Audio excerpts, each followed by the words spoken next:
తెలుగునాట హోమియో వైద్యంలో శిఖర సమానుడు మొండి రోగాల రోగం కుదిర్చిన సుప్రసిద్ధ హోమియోపతి వైద్యులు పావులూరి కృష్ణ చౌదరి కన్నుమూశారు.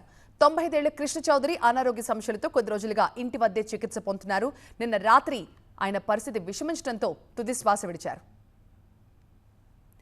హోమియో వైద్యాన్ని ప్రతి ఇంటికి చేర్చడంలో డాక్టర్ పావులూరి కృష్ణ చౌదరి ఎంతో కృషి చేశారు.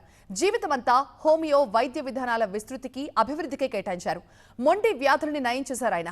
ఖరీదైన సంక్లిష్టమైన రసాయనాలతో కూడిన ఇంగ్లీష్ మందుల కంటే సహజ సిద్ధమైన ఔషధాలు అందించే హోమియోనే మేలని నిర్ధారణకొచ్చారు పావులూరి. డాక్టర్ పావులూరి మధ్యతరగతి రైతు కుటుంబంలో జన్మించారు. గుంటూరు ఏసీ కళాశాలలో గణితం, భౌతిక, రసాయన శాస్త్రాల్లో డిగ్రీ చదివారు.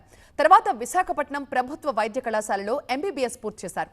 తన స్నేహితుడి తండ్రి ఎంబీబీఎస్ చదివి గుంటూరు జిల్లా వైద్యాధికారిగా పనిచేస్తూ హోమియోపతి వైద్యం చేస్తుండడాన్ని చూసిన పావులూరికి ఆ విషయంపై ఆసక్తి పెరిగింది.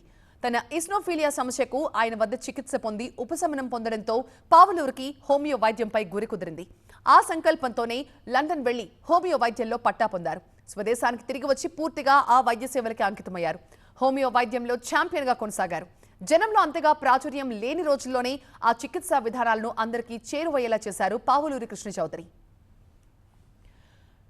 GR institute of medical sciences స్థాపనలో పావులూరి కీలక పాత్ర పోషించారు. జిమ్స్ ఆధ్వర్యంలోనే హోమియో ఆసుపత్రి, వైద్య కళాశాల కూడా ప్రారంభించి అనతి కాలంలోనే ఈ రెండు సంస్థలు దేశ విదేశాల్లో ఖ్యాతి గడించే స్థాయికి తీసుకువెళ్లడంలో పావులూరి ఎనలేని కృషి చేశారు.